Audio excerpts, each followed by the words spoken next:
So in the last session, we had a fantastic panel to discuss the antimicrobial resistance challenge we have been discussing throughout the day and see how digital technology can help in the cost quality. So it's my pleasure to have 4 amazing panelists with me today. So let me introduce them. So let's start with Annie. So Annie, we have heard her name before because she's our partner in the hospital where we're localizing the GABA project. So Amy is a consultant pharmacist at Antimicrobials, and she is leading the antimicrobial stewardship for tertiary, secondary, and community health services in the hospital. She has been leading for 6 years the North Central London on AMS, and she's also a lecturer in MSc of Clinical Pharmacy and International Practice here at IPI. So welcome. Thank you for coming forward and to join us today. Susanna.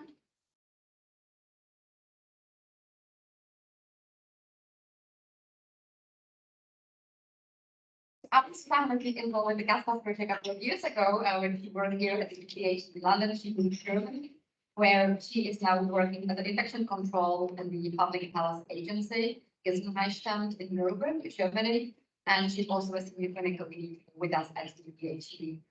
And so her work initially involved gamification of gas data and evaluation, as I mentioned earlier. She was also involved in another NHS project with Institute of Global Health that used the TBG app, developing an app on a similar level as gas data for prescribing antibiotics in rural settings in South Africa for use.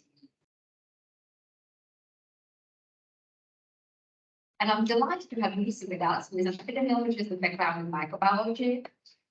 She worked in the UK Animal and Plant Health Agency.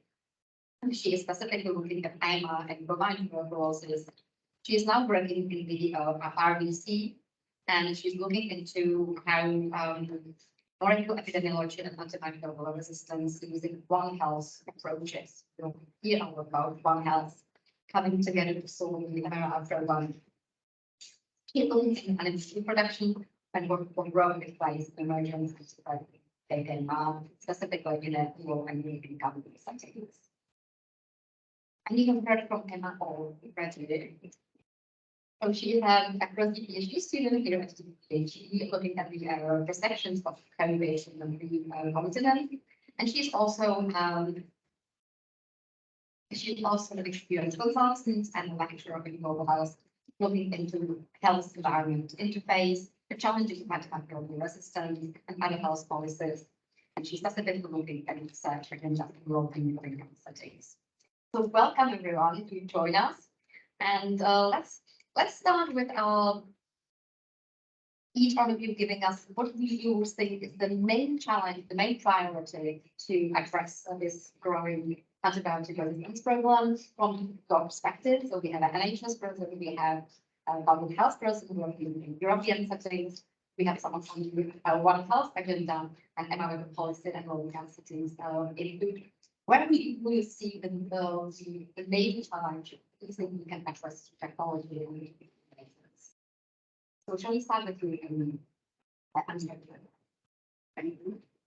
So from the NHS perspective, in terms of the challenges in introducing digital technologies, is that there is an issue with digital technology being utilized across the different settings. So I think that is where it becomes a problem, where you are introducing it into certain settings and not others. So it doesn't actually cross boundaries, and there isn't actually a specific boundary in terms of so I think that is the main challenge to go through. And at the moment, a lot of issues are done kind of, it's a lot of challenges in terms of getting it embedded into practice. So in terms of practice that we have in NHS right now, it's really concerns old fashioned. How do you actually introduce a new technology into an old kind of institutions? I think that for me is a challenge. Yeah.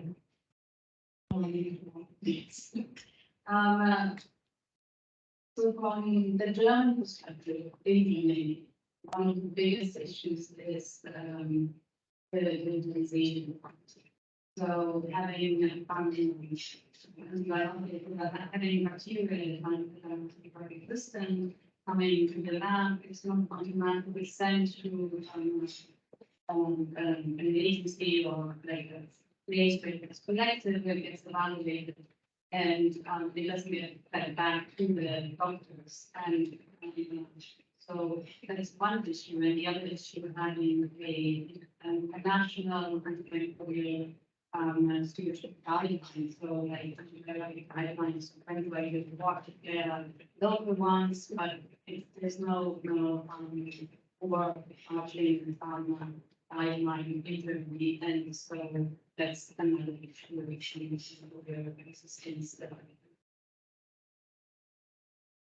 Thank you. So, I mean, from the veterinary perspective, I mean, one of the key challenges is just the lack of surveillance and harmonised surveillance in terms of what's being used in terms of antimicrobials, what levels of resistance is, and that's a huge data gap for us. But also the complexity of the problem they are, and the complexity of our food systems. So we've been doing a lot of work looking at using sort of systems thinking approach to understand our food systems and look at where antibiotics are being used in those systems, where there are sort of hotspots for the emergence of antimicrobial resistance.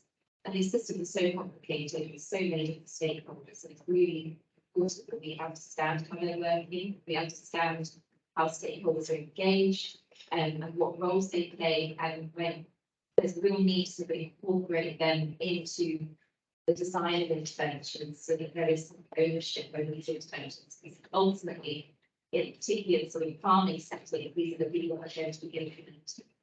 And so that, what I say, is really the biggest challenge. Yeah, thank you. I mean, my consultancy work, which is really what I'm doing on today. I look at consulting approach as a legal update with these. What strikes me the most? What strikes me the most is the mismatch really between the availability of technologies and the legal approach. So one of the most recently is gonorrhea. So effectively, infection, packaging, mobile. And there we're really running out of treatment options. We have no vaccine at the moment, and diagnostic capability, very limited. As a consequence, even though around 90% of the global disease burden is in developing countries, we know almost nothing about transmission of the disease, and in particular transmission of these very many different resistant strains of the disease. So I think that's something that strikes me most, and this is a mismatch really between technologies and resources relative to these burden. I think that's really interesting. So I think we will be talking a lot about the One Health approach as one way where there is a great opportunity for doing better, but also we expect people to become subsidies where we need it, but the capacity and the technology is just not there. And maybe going back to the NHS, I have looked at the NHS ERA 5-year national action plan is aiming to reduce antimicrobial use in humans by 50%. And then I actually looked at what are the program work streams and evaluation, prescribing, data diagnostics, IP&C, sepsis, UTIs, but there are no evidence. So even from the NHS perspective, there isn't anything we bridge the kind of delivery of the program across the two sectors. So, Amy, do you think we are on track in reducing it by 15% in human use? And do you think these work packages and work streams in reality are actually meeting what the government guidelines is setting us to do? I think everyone knows the answer is no. It's not possible whatsoever. And why is that?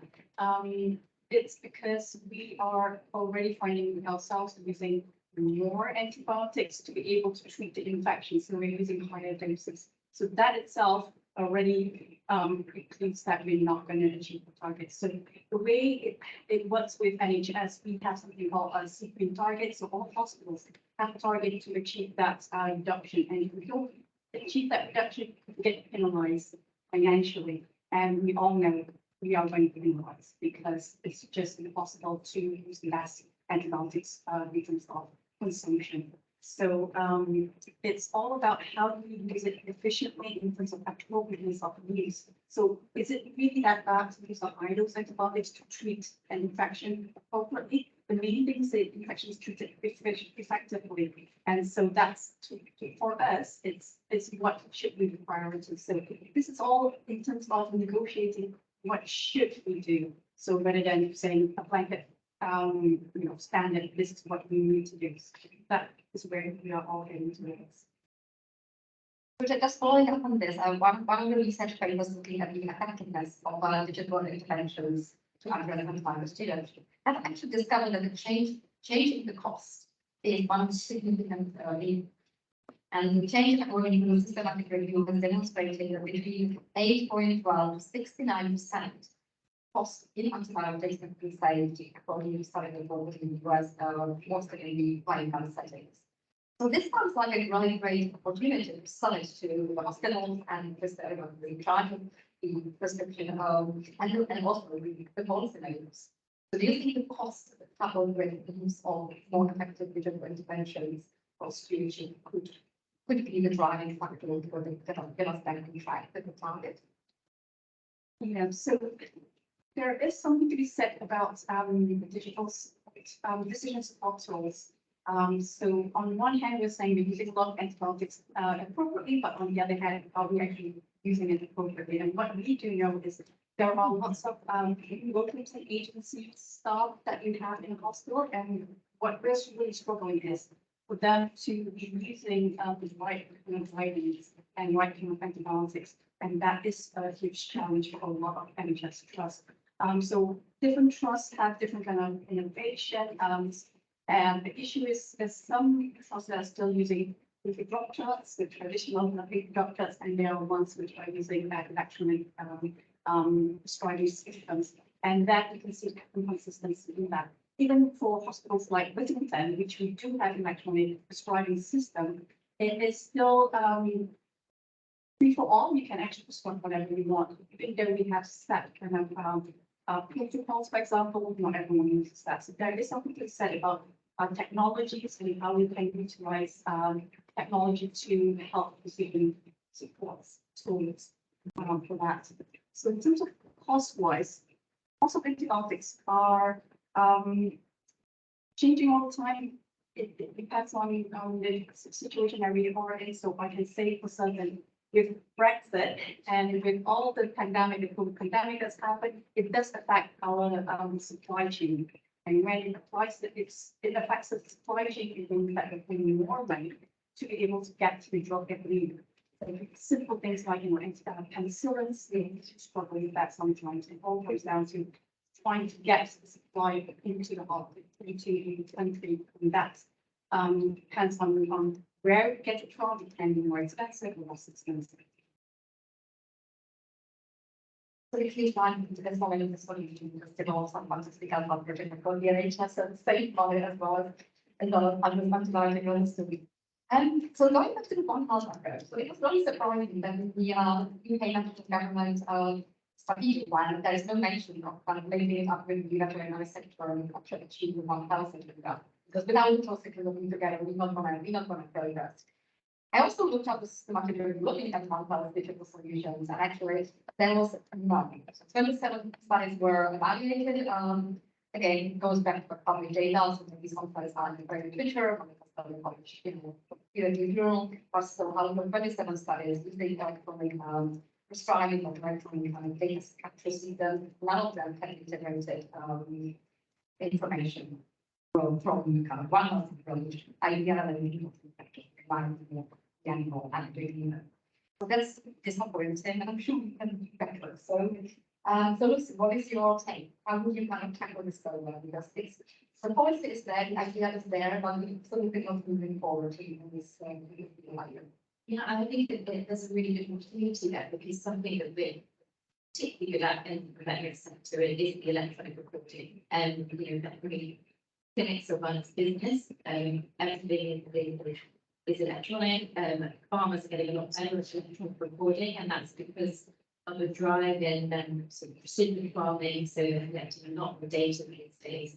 And I'm talking very much about sort of high income countries here, just to caveat that. So in the UK, a lot of our food animal sectors are collecting antibiotic usage data at quite a fine level now, farm level. So poultry and pig production in particular, we have a lot of electronic data being captured. And there should be opportunity to tie that in. There is a big disconnect between collecting that data and tying it together with what's being used in human populations. There's a definite scope for that. And I think in low and middle income countries as well, but said there's a huge gap in our knowledge about where antimicrobials are being used. And also in terms of sort of guidance stewardship and just providing sort of training and digital apps sort of thing. So I think there's a lot of opportunities. So it sounds like one of the options is to make sure that data are shared. So kind of data exchange, data sharing is one of the agenda we should be working on.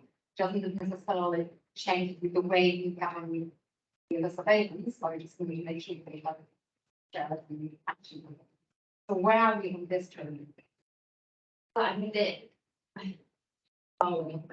fortunately, I mean, the UK's AMR strategy, the National Action Plan on AMR, does take a one-health approach. The dPHE are involved, DEFRA are involved, the Environment Agency are all involved, but it's very much what we have been doing rather than where we need to go. And that's sort of direction and governance or what needs to be done is kind of absent actually very much.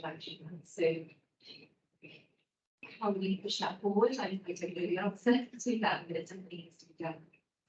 That's definitely something with space for improvement at a national level, but also at a global level. So going back to a master in low income setting, so it looks like even though we're aware of the issue and we all probably deaths are predicted by 2050, most of the deaths are predicted in low income setting in Africa and in Asia.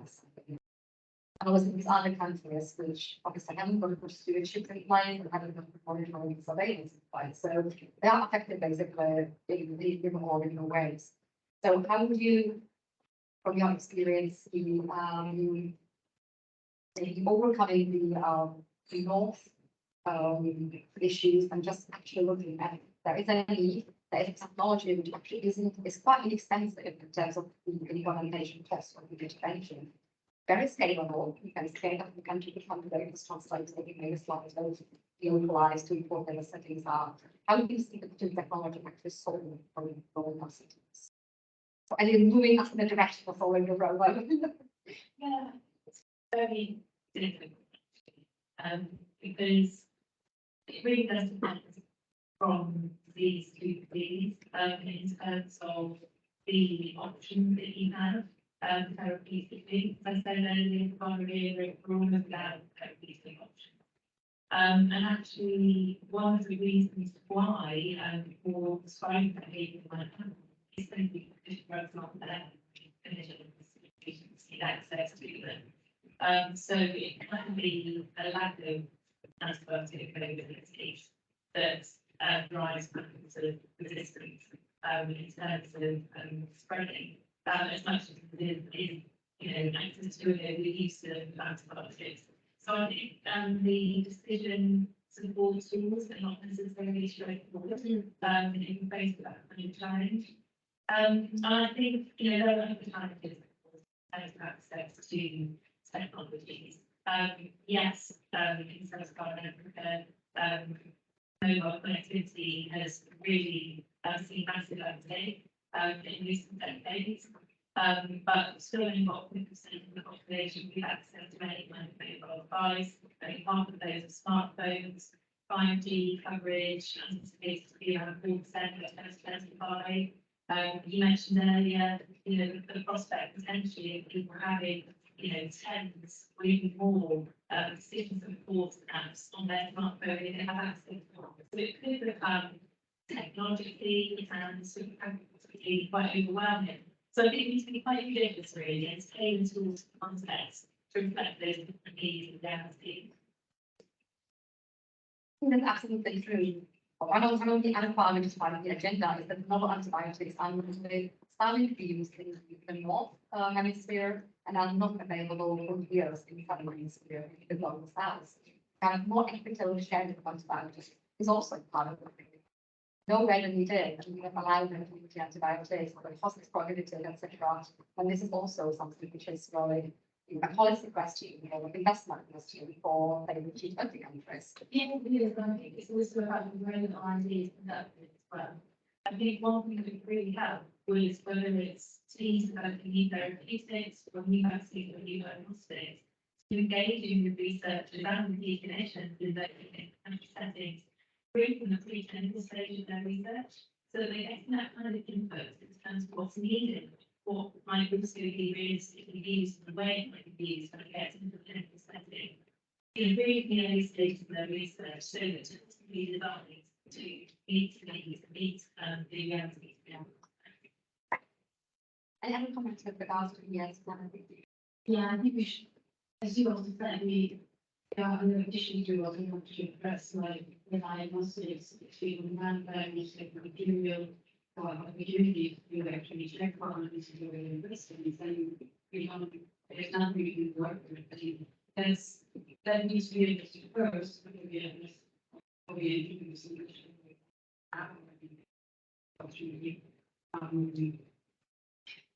and that you can see education.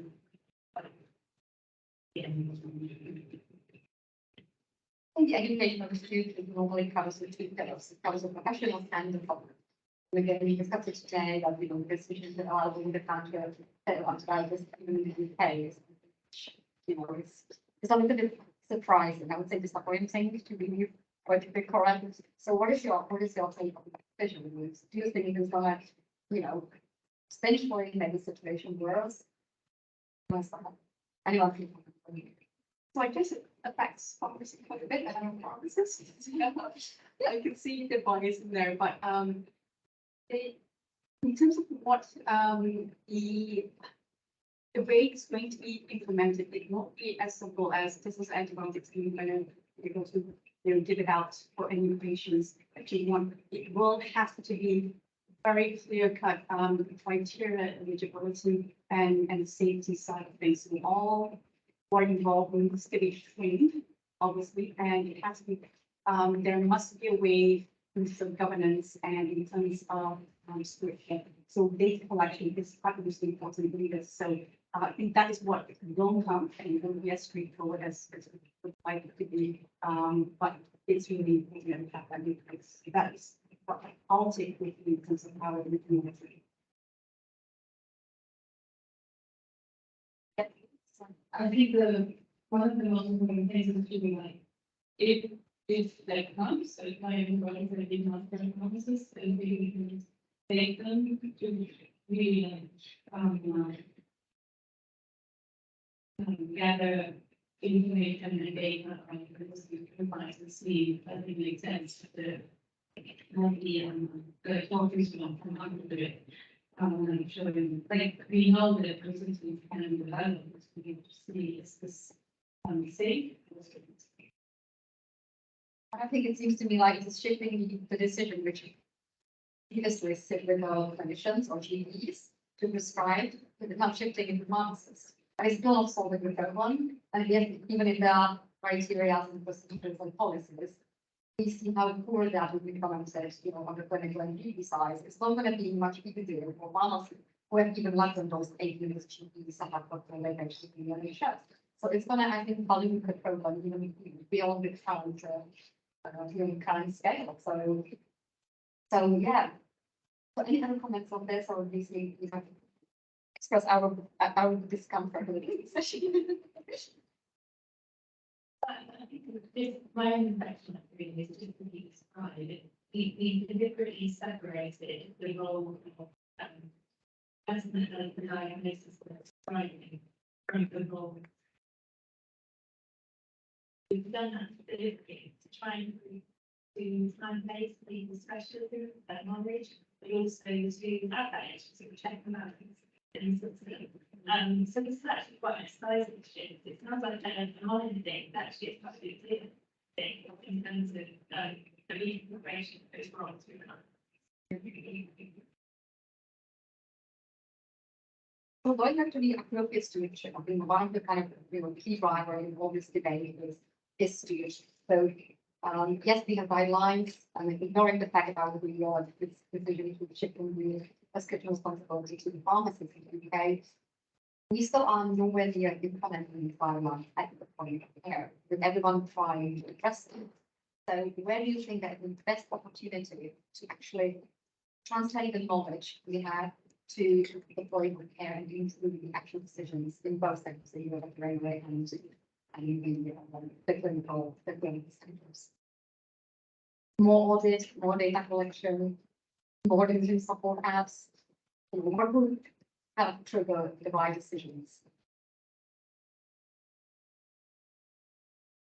So, I work in the US and in the US, particularly value to go to team and for antibiotics that you're respectively involved in hospital and what we find in the is component that can make decisions like only part of the both the money for their license and all the pharmacists and the disease file and then so that was very effective. And we all the evaluated every month and we looked there was like one person who just checked every day. This is how long this is 5 days going, 7 days going, calls the residents, hey, we need to stop this antibiotics, make the wrong one. That's even more so much for the money. So if you can do this everywhere, then it would be a great, so it would be a great solution. But so we have audits and people who are actually trained in it, and who control the health what's being. It's a way forward, but it's very easy for me, especially one of the Yeah, I think on the veterinary side, I mean, that we actually get two very different settings. So in high income settings, we're doing okay, I think. I think there's still a lack of data about what levels of resistance, what types of resistance are existing, say in our farm environments, focusing very much on farming here, but also we need to think about animals as well. But technologies are evolving in terms of our ability to do surveillance, next generation sequencing, metagenomics, behaviour resistance. These things are becoming more achievable, more affordable, and doing sort of incorporating that into surveillance for antimicrobial resistance can help provide more information, more data about what's going on farms and help guide decision making. That's not feasible in many countries, certainly at the moment. And it's a very different issue there. So there we're looking at what are the access routes to antibiotics. So, a lot of the time farmers are accessing antibiotics through sort of farm shops. So these are veterinary trained professionals that are selling these antimicrobial products. And they might be specialists in the fields, they might be sort of fish specialists, for example, thinking about agriculture. But then quite often there's overlap between human antibiotics being used in veterinary settings as well. So there's so many issues that do need to be addressed there. And so a lot of it does come down to better data and improving training, improving capacity on these people who are sort of the gatekeepers of antibiotics. Just to follow on from that, I think going back to my gonorrhea example earlier, I think clearly what makes the biggest difference at point of care is having a diagnostic used at point of care. So rapid diagnostic tests, 30-minute turnaround, that distinguishes between gonorrhea and chlamydia, for example, which is the most common STI. Ideally, gives you information not just about which bug, but also which drug essentially to use. So some degree of, antibiotic resistance marker detection and effects. And that's exciting because it gives clinicians or perhaps the nurses, community health workers, the ability to test and treat. So to keep the patient in the clinic or in community health setting and treat them there and then, provided the drugs are available, as we said before. But of course, it's also the means of capturing the data that we need to get surveillance, almost in real time. It gives them a much better picture of the challenge to drug against. And that's true not just for gonorrhea and STI, it's so for a range of other bugs. We use the buzzword real time. So one of the things which is an opportunity is changing data in real time. So if all these kind of data source producers will be connected in real time where they have EPM available, so we can collected and cheap account. The surveillance data, the diagnostics data, the data about the global patterns of the resistance, which is differ, and we know that all worse because we know that these all these studies are. So if the data were ideal available in real time, how would you envisage the systems to capitalize on the data and actually respond with, policy advice or an intervention?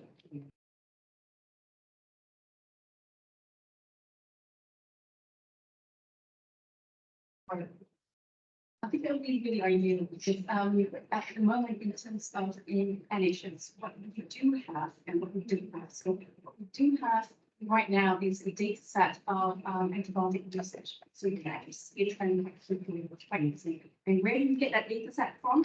It's quite interesting. It's called there's a company that's called RX Info that brings data set from NHS to us. And we have paid NHS paid obtain that data set. So it's really, really interesting, but it's at our fingertips. So I can find out what all the hospitals in London, in UK are using, so the trends are there. The problem that we have right now is where you can't get all of that results.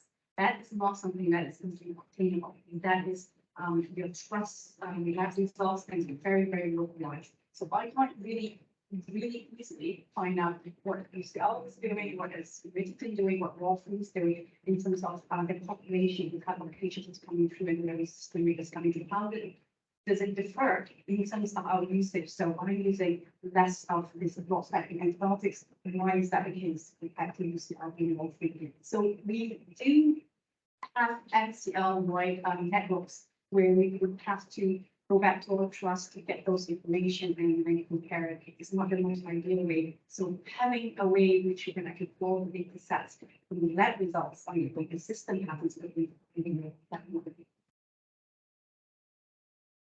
Yeah, just reading on from that, so similar in the veterinary field, in the UK particularly, we do have decent data on what's being used. In some sectors, it is very much sales data, so it's not perfect in terms of exactly what's actually being used in animals.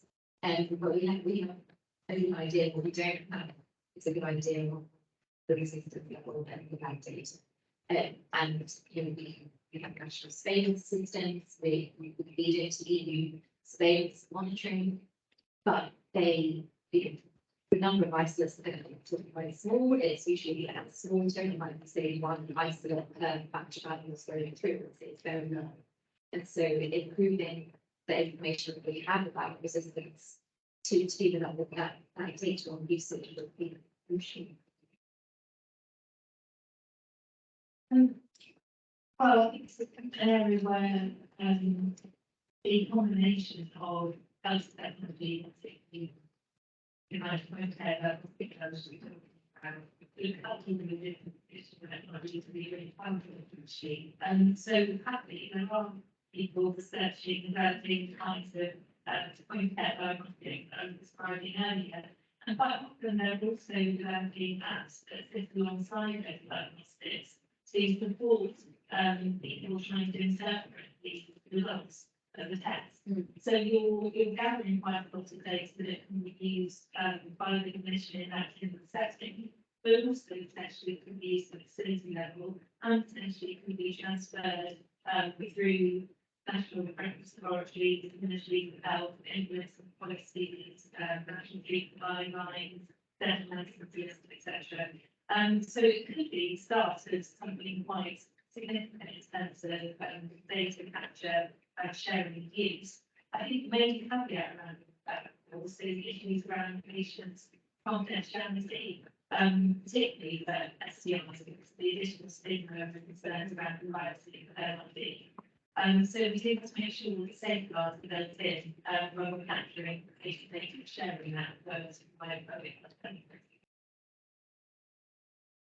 Okay, so I'm now open the floor to the audience. So do you have any questions to our panelists? And if you do, you raise your hands and the microphone will come to you. So it doesn't hurt your face. Our mic will come to you.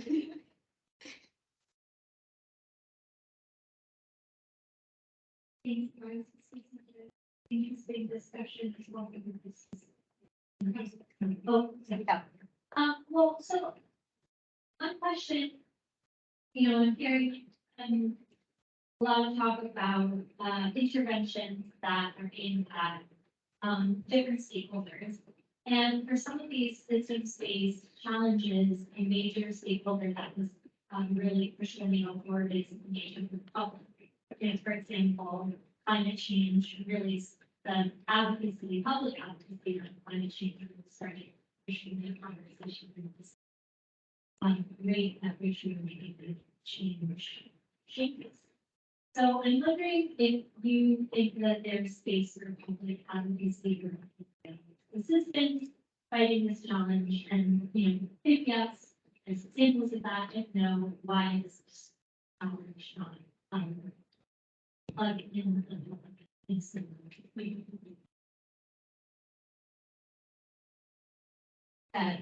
I would say absolutely. The advocacy is so important. It's food production, obviously, the end consumer of the products. And there has been some drive, some initiatives to start advertising products that are antibiotic free. There's some evidence that some markets would pay more for meats or dairy products that are advertised as being produced antibiotic free. Now, there's some concerns around that because we do need to use antibiotics to treat sick animals. And there could be some misunderstanding about antibiotic usage in animals, whether it's in essentially it might suggest that products that aren't labeled as antibiotic free have those antibiotic resistance. When they don't, we already have tough regulations on these sort of things. So there are some issues that need to be ironed out there. But consumer pressure is definitely a really important thing that can drive improvements across the food sector for lowering antibiotic usage. Similarly, in low middle income countries, that drives export. So there's obviously a very big disconnect into domestic production versus export production. There's a lot of controls because, for example, Pangasius fish producers in Vietnam wanting to export to the EU have to be under much stricter regulations than those that produce the local domestic market. So that is a really important driver in the food sector.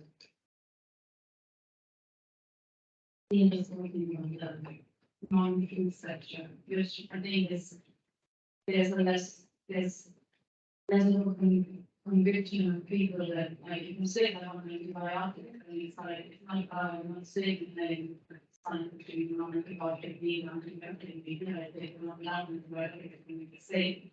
But there are studies that if you educate the public that they are now aware of it, that if there's more education on it, then maybe the drop request for antibiotics and will go down. But there's a huge issues, so there's a lot of money.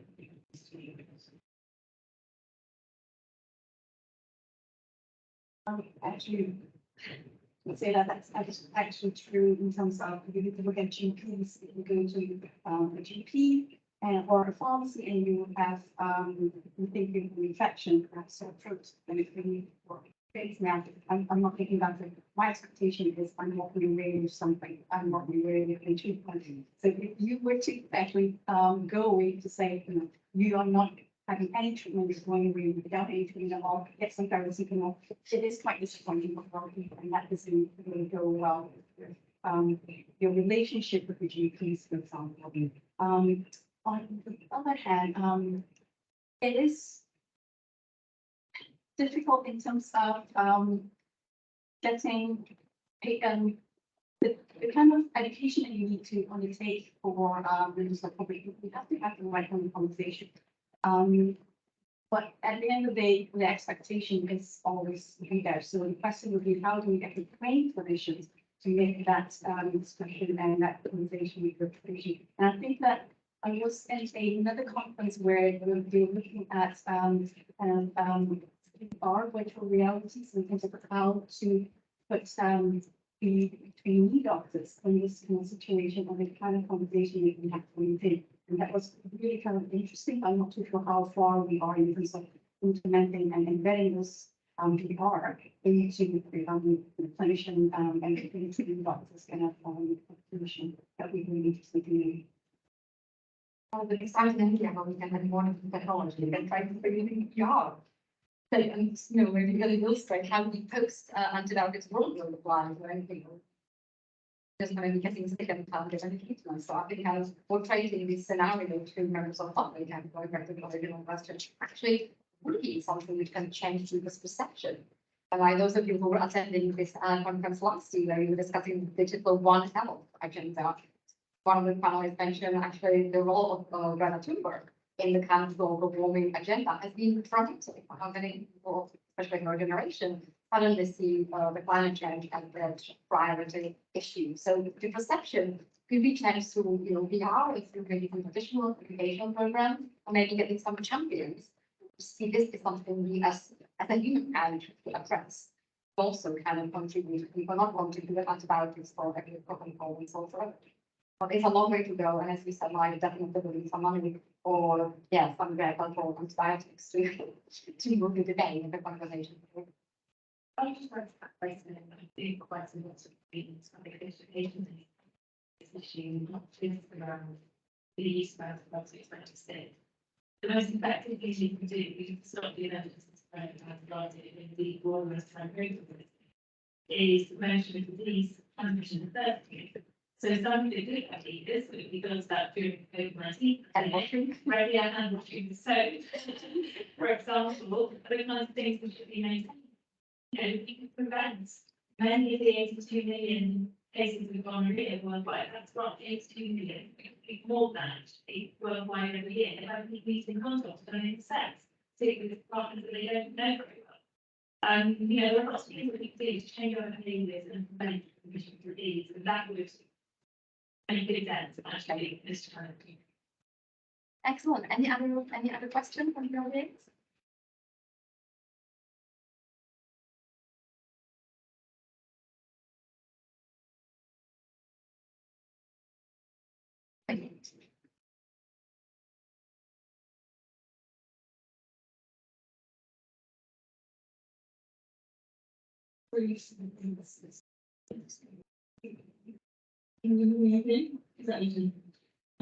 So relation things discussed the receiving information and which is realistic. And there's nothing to be in future and think about the adoption of more traditional solutions to health. I think one of the things with education is really trust with the consumer. And do you have any examples of what you think has been done very well and interesting things about that is become early? Because I think that involves these sort of political aspects to that, education aspects to that, as well as digital innovations and sometimes in the these solutions.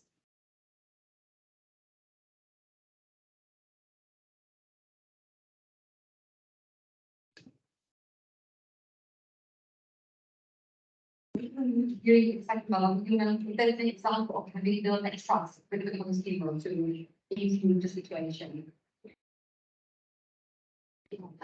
Yeah, I mean, I don't have a particular example to say, but one of the things that we've been trying to do is use sort of participatory approach to developing interventions. So this is talking possibly more about the stakeholders than sort of consumers per se, but certainly the answer to consumers as well.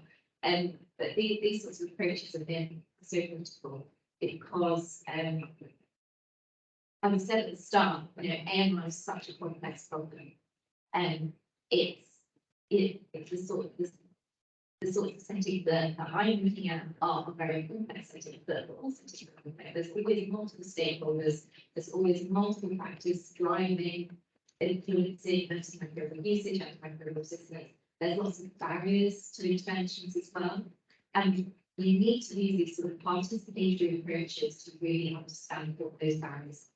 So, for example, at the moment, I have an PhD student who's just finishing up some work in Vietnam, looking at the governance of antimicrobial resistance agriculture, looking at what the barriers are, and then doing that by actually talking to the stakeholders, getting them to map out the system, map out the problems, understand the dynamics, looking at it not in a linear process, but in a sort of, a feedback loop sort of process. So a very systematic approach and understanding where those influences are within the system, where are the areas that interventions could work.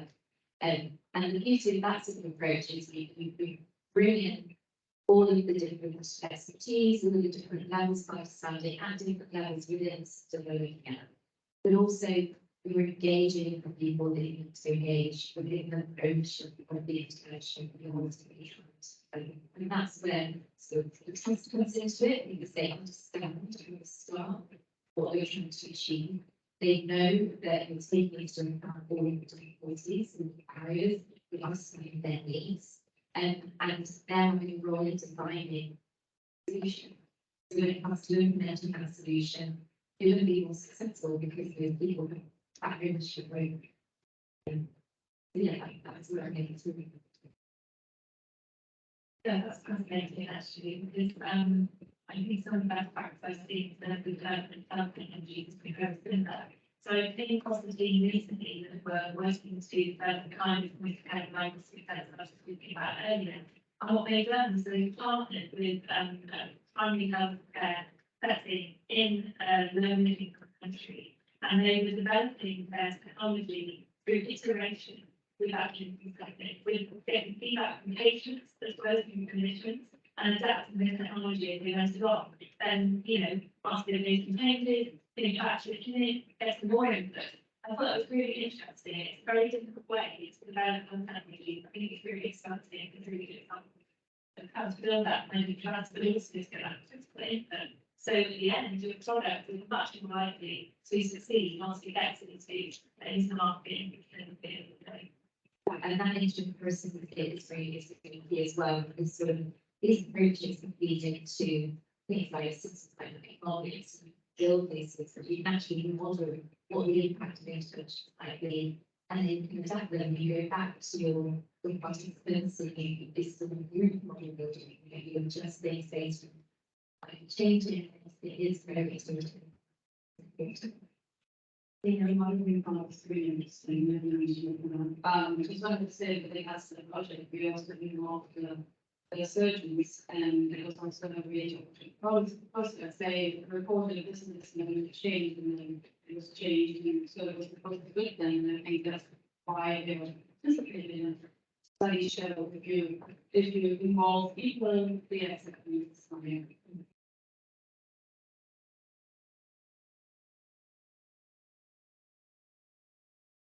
Thank you so much. It's well fascinating. It sounds also simple, but it's really difficult to actually put this in place. It's really exciting, especially across kind of national and international levels, and so many stakeholders in place. So I will just take a last question from the audience before we do something wrap up.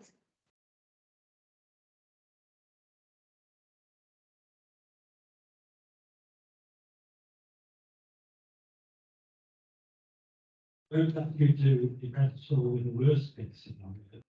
But what would you guess would be your sort of best guess scenario in your optimistic scenario for, let's say, 10 years?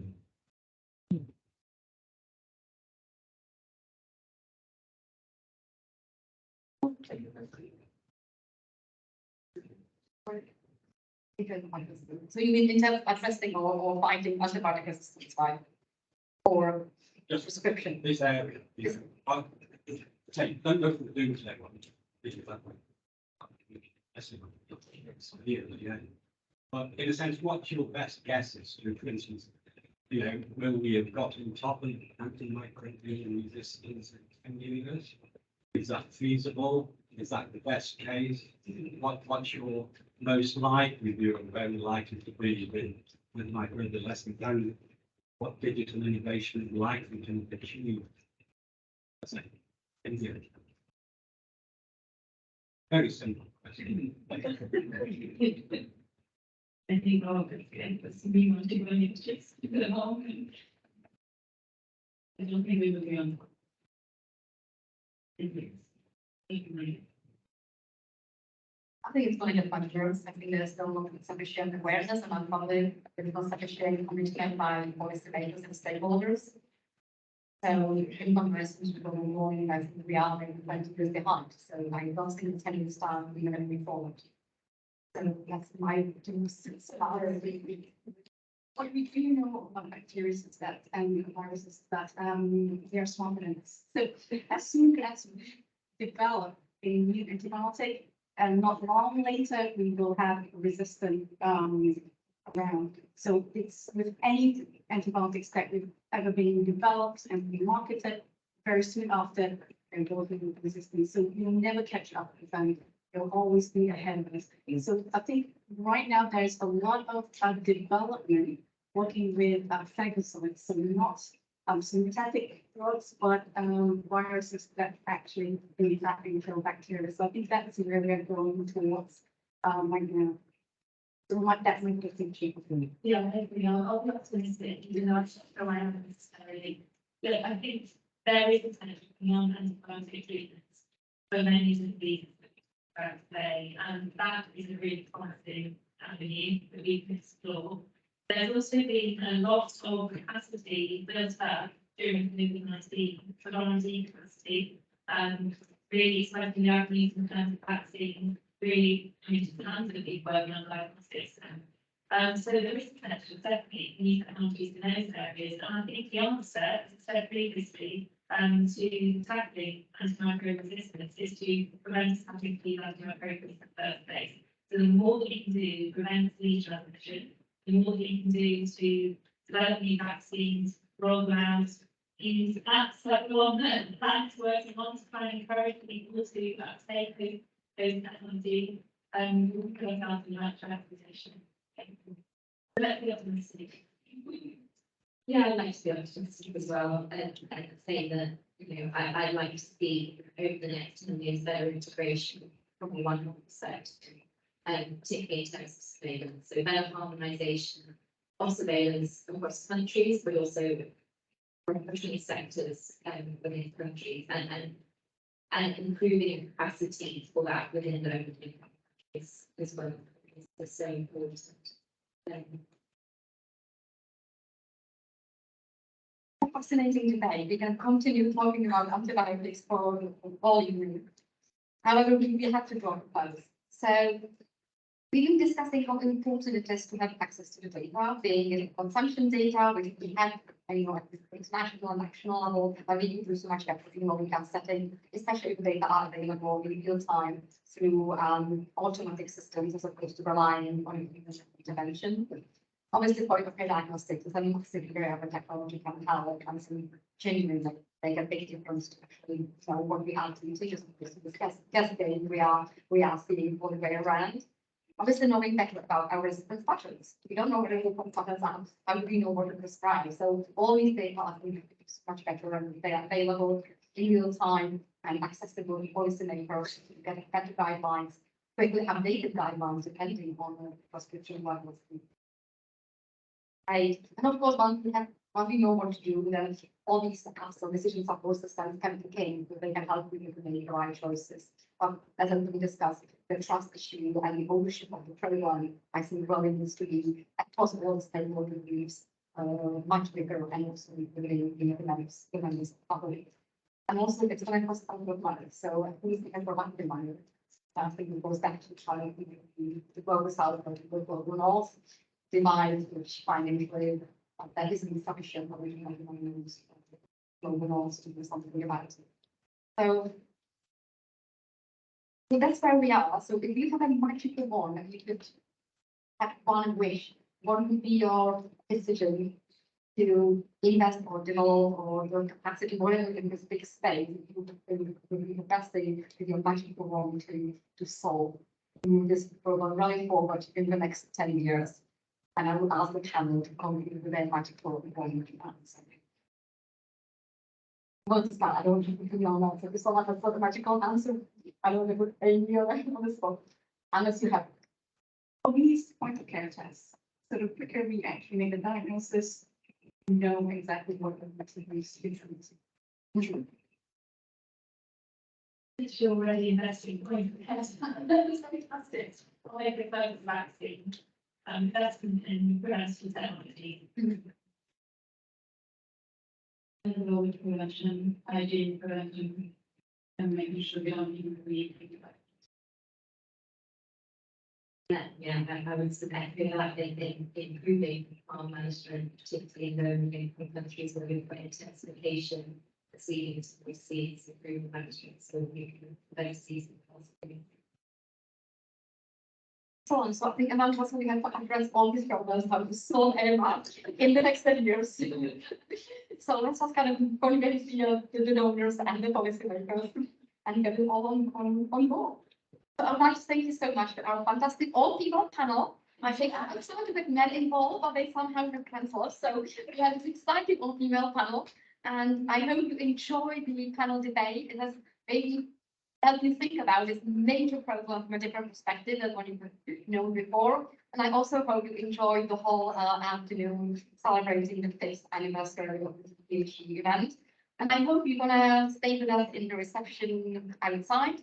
You're gonna have some drinks, and you can taste some of the food you've been describing in the previous session, which includes the food maps, which we all use now every day consumption. Thank you so much for our panelists. Join me in a round of applause.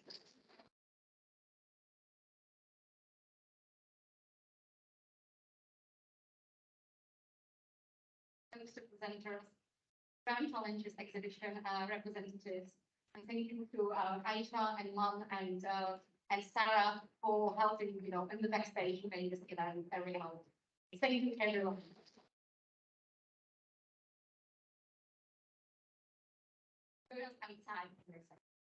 Before we go on, I would like to invite Joey to say a few words. So she's the only person standing between us and the reception. No pressure. I'm going to speak for a really long time. Yeah. 2 hours. Exactly. Off we go. No, I just want to reiterate what Patty just said. So thank you so much to all the speakers, for people helping behind the scenes. Some of them are already preparing food, and everyone who asked questions and participated today. All the bits that I heard was really, really interesting. So thank you again, and a quick clap for that. Struck me was how I always think some of the best research done is that which, after it's been done, seems really simple and obvious. And I was thinking that earlier, I was like, these ideas, the apps, the looking into the resistance, a lot of these things and methods seem so simple and the conclusions seem so logical. But I really like what Patrick just said, where it's like, but it's not that simple and it's not that hard to do, to actually implement it and getting it working. So that it actually works is a huge challenge. When something looks seamless, it's because of all the amazing work going on behind the scenes. So I think that's a real achievement to everyone who's been involved here. The other thing was how many projects we're seeing where people really are looking at such detail, really trying to understand the people, the systems, everything that's going on, all the interactivities. But how many of the questions were about, can you expand this? Can you apply it to other countries? Can you apply it to other diseases? And so the potential of this work, And it's just astronomical. It's huge how much this is all, these starts off as a small project can just explode. And I think, you know, that actually says something about everything today, which is really, really exciting. My final thing I want to do is just really reflect a little bit, because this is the 5th anniversary of the UCL-IITR Centre for Digital Public Health and Emergencies. And I just, you know, I think it's a huge achievement.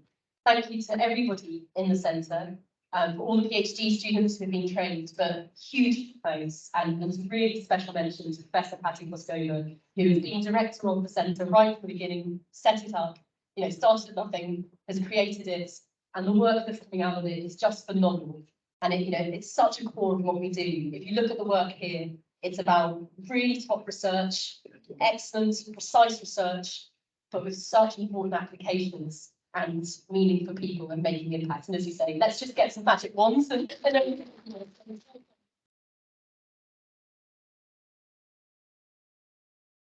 so, with that, you know, as I say, special thanks to everybody, but I really wanted to highlight this is the 5th year of the centre and just how proud we are of the centre, of Patty and everybody in it, and all the partners left who's contributed to that as well.